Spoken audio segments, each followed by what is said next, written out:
First thing I'm going to do is I'm going to teach Rock Climb to be barrel because if I don't do this right now, then I'll forget to do so somewhere down the road. And I just saw that Rock Climb is now a rock type move in this game. I never understood why Rock Climb was a normal type move in the original games. Well, not that it matters because I'm not going to use Rock Climb for battling purposes anyway. Alright, let's see if I can try and get out of here. Okay, looking good so far. Alright, there we go, I made it. Well, to tell you the truth, doing that puzzle while trying to make it to the basement floor of this place, it's easy. But doing that puzzle while trying to get out of here, not so much. I don't know why I tend to have trouble with that puzzle when trying to get out of here. Maybe it's because I'm doing something wrong. And if that's the case, then I wonder what it is that I am doing wrong. Well, not that it matters because, as you just saw, I got that puzzle rather easily. Alright, now before I go to the gym, I'm going to go heal up at the Pokemon Center because I don't think Lucario's PP for Aura Sphere is at full yet. And knowing that I'm going to spam Aura Sphere throughout the entire gym, well, I don't want to run out of Aura Sphere PP at the worst possible time, so you can't blame me for going with this decision. I mean, I'm pretty sure all the trainers in the gym have at least 3 Pokemon on their team, so yeah, I have to restore Aura Sphere's PP back to full. Okay, I don't know if you noticed, but I believe Snowpoint City is the only place in the game where the music sounds the same regardless of what time of day it is. I mean, the music sounded the same way as it did when I first got here, and during that time, it was daytime. Okay, here we are at last, the Snowpoint City Gym, which is most notorious for giving a lot of people trouble, myself included. And it's all because of this freaking ice puzzle that you see here. Well, actually, as of right now, I think I'm used to this puzzle by now, so I shouldn't have any trouble with this puzzle at all. Okay, so here's how this puzzle works. You have to slide on the icy floor with enough momentum to break the snowballs you see down there, so that way you can make a clear path to Candace. Also, there's some patches of snow in the area, such as what I'm standing on right now. Yeah, they're here to stop your movement. But you can also use those patches of snow to potentially get to where you want to go. Now, I don't think I'm going to really focus on the puzzle right now. I'm going to focus more on finding the trainers. And while I'm finding the trainers, I guess I'll gradually get through the puzzle. Now, knowing that Aura Sphere's PP will be really low by the time I'm done with these trainers, well, I'm going to have to go back to the Pokemon Center and restore Aura Sphere's PP back to full. And once I come back in here, I'm going to show you how to get through this puzzle from start to finish, since I did say this puzzle is kind of hard for people to do, so yeah. It's only fitting that I show you guys how to get through this puzzle from start to finish. I mean, I know I'm not going to fight Candace in this part, but it's the least I can do, so that way it'll be a little easier for you to solve this puzzle. Now, back at the Candlelight City Gym, I believe I said something about how back in Diamond and Pearl, these trainers, they did use a whole lot of Ice-type Pokemon. Well, I'm not surprised, because, after all, there are only 2 lines of Ice-type Pokemon back in Diamond and Pearl, that being Weavile and Abomasnow. So yeah, the only Ice-type Pokemon these trainers used were Snover and Sneasel. And some other Pokemon these guys used consisted of Pelipper, Golduck, Steelix, Floatzel, Quagsire, and Tentacruel. Well, for the case of Steelix and Floatzel, I believe those 2 can learn Ice Fang, so I guess that compensates for something. But as for Pokemon like Pelipper, Golduck, Quagsire, and Tentacruel, well, I don't know if they had any Ice-type moves on them when you fight them in Diamond and Pearl. If so, then I want to bet it's Ice Beam, but I seriously doubt those Pokemon had Ice Beam on them because they belong to AI trainers, and it's very unlikely that AI trainers put Ice Beam on their Pokemon. Okay, I want to get to that trainer over to the right, so let me see if I can try and get to her. Okay, that trainer to the left. I'll get back to her a little bit later. Alright, there we go. Alright, now on to bigger and better things. The Indigo Disk DLC for Scarlet and Violet is now up and running. So let's talk about the main Pokemon that's featured in the Indigo Disk, Terapagos. Okay, looking at its appearance, yeah, it looks like it's a normal type. Well, I never expected it to be a normal type, but after thinking it over, I think it makes sense why Terapagos is a normal type. Okay, so it has a signature move, that being Terra Starstorm, a special attacking normal type move with 120 power and 100% accuracy. So when Terra Starstorm inflicts damage, or when Terrapagos is in its stellar form, I'll get back to that a little bit later, Terra Starstorm becomes the new type, Stellar type, sorry about that, and targets both opponents. So just like with Ogerpon, Terrapagos also has other types, its normal form, its terrestrial form, and its stellar form. Okay, so let's talk about the new type of, no, let's talk about the new Pokemon type, the Stellar type. Okay, so this type is exclusive only to Generation 9, so when a new Pokemon game eventually comes out, I'm pretty sure Stellar type won't exist. So no Pokemon are naturally this type. The only way for any Pokemon to become a Stellar type is through Terastallization.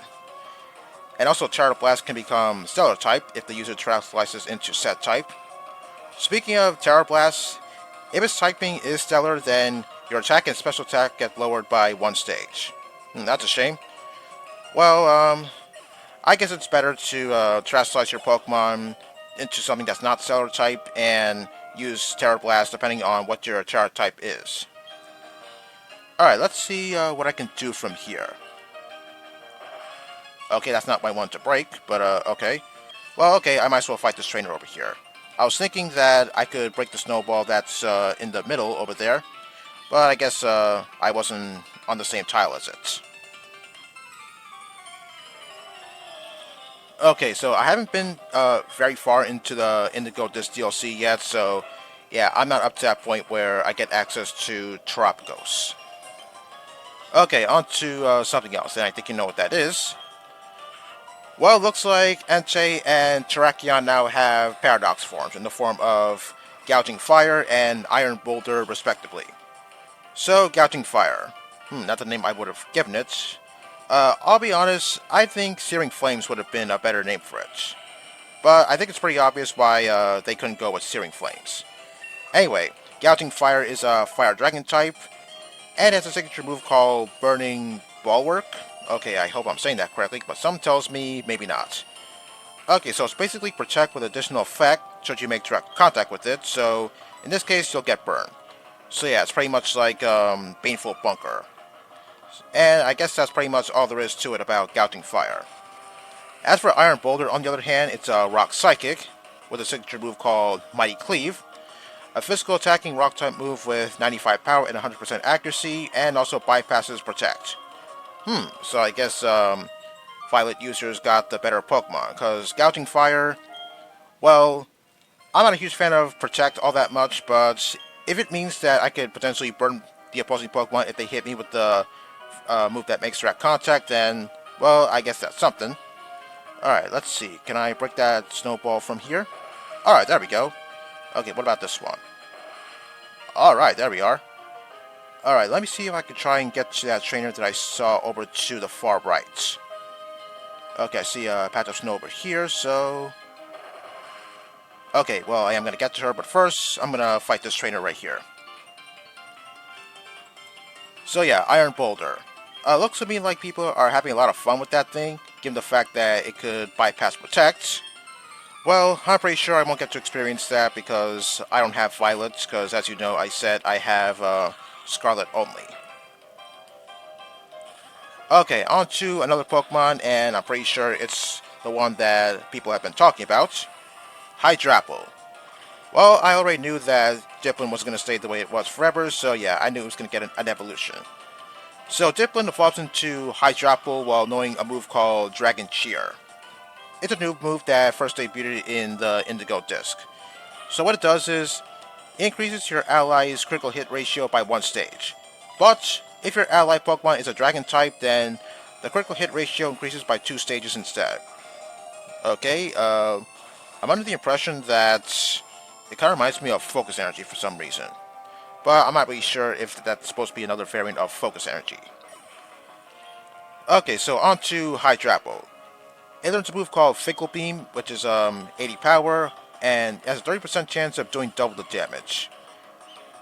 Well, I heard something about how it could have multiple heads come out of its body. Well, it's to be expected because, well, as you know, Hydrapple is supposed to be based off of Hydra, that mythical beast from Greek mythology, so yeah, that's a pretty nice call. Alright, as for the Indigo Disk DLC itself, well, yeah, I'm having fun playing it, but what's getting everyone talking is the fact that there's so many references to Unova. So that begs the question, are we under the impression that we're getting a Unova remake somewhere down the road? If so, then I guess that would be cool. But if that were to happen, then how is that going to work? Because we have Black and White, and then there's Black and White 2, so if a Unova remake were to come out, then what would they call it? Would they call it Black and White 3?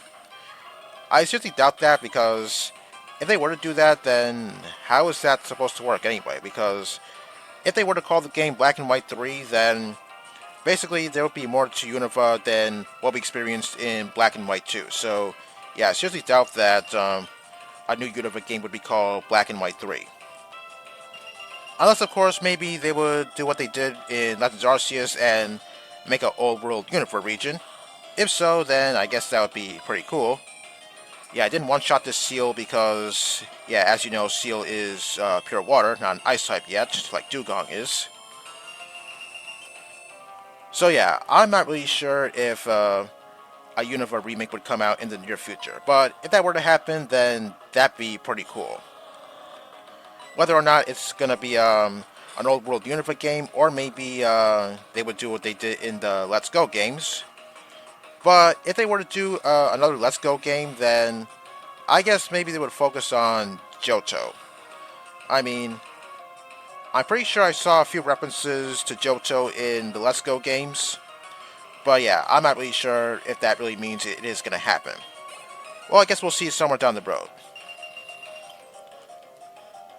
And back to Tropicals for a second. Well, I was kind of surprised at the fact that it wasn't very big. I mean, by looking at its picture, yeah, it kind of looks like it is big. I mean, after all, it's supposed to be based off of Tortoise, which led me to think that it was going to be a water type. But yeah, I was completely wrong. I mean, hey, I can make predictions, but that doesn't mean it's going to come true. So yeah, apparently Tropicals in its terrestrial form, it's only almost 4 feet tall. Okay, that's something I never expected, but okay, whatever. They're the ones making the game, not me. Alright, let's see. What can I do from here? Okay, maybe I can go back to where I was not too long ago. Okay, I think I know exactly what I'm going to do. Okay, I'm going to go back to the left side, so that way I could break some of the snow walls I saw there. Okay, that trainer over there, I haven't fought her yet, so let me see if I can try and get to her. Okay, but to do that, I think I need to get to that one patch of snow that I saw there. And I think I know how to get there. Alright, let me see if I can try and get over there. Okay, there we go. And we go to the left, and there we go. Yeah, it kind of looked like I was having trouble with the puzzle, as you just saw a few seconds ago, but yeah, with a little thinking, I guess I was able to make it to all the trainers before my time is up. So yeah, as I just said, I haven't been far into the Indigo Disk DLC quite yet, but yeah, don't worry, I'm getting there. And yeah, I am liking what I'm seeing so far, especially with the regional variants of certain Pokemon making a comeback. So yeah, if they do decide to make a Unova remake somewhere down the road, then, well, I guess that'd be great because, well, I seem to recall that Black and White came out back in 2011, I believe. And yeah, over a decade later, it's still staying strong because, yeah, we're hearing songs from the Black and White games, as well as several references to Unova. So yeah, I really hope that happens somewhere down the road, because yeah, getting to experience Unova once again, that'd be the greatest thing ever. Okay, this is a full evolved Pokemon, so I don't know if I'm going to be able to one-shot this thing. Well, a few minutes ago, I one-shot a Lapras, and I didn't think I would do that because, as you know, Lapras is pretty bulky, so yeah, I thought maybe that Lapras would survive with 1 HP or something. Oh, wow, I managed to take down that Wall Rain in 1 hit. Well, I guess, I haven't used Wall Rain in years, so yeah, my knowledge for that thing's stats is not very good. Okay, I don't think I have enough time to knock down that boulder that I see to the bottom right of the screen, so I think I'm going to have to save that part for next time. Okay, I'm going to position myself right here. Alright, and with that, I'm out. Peace.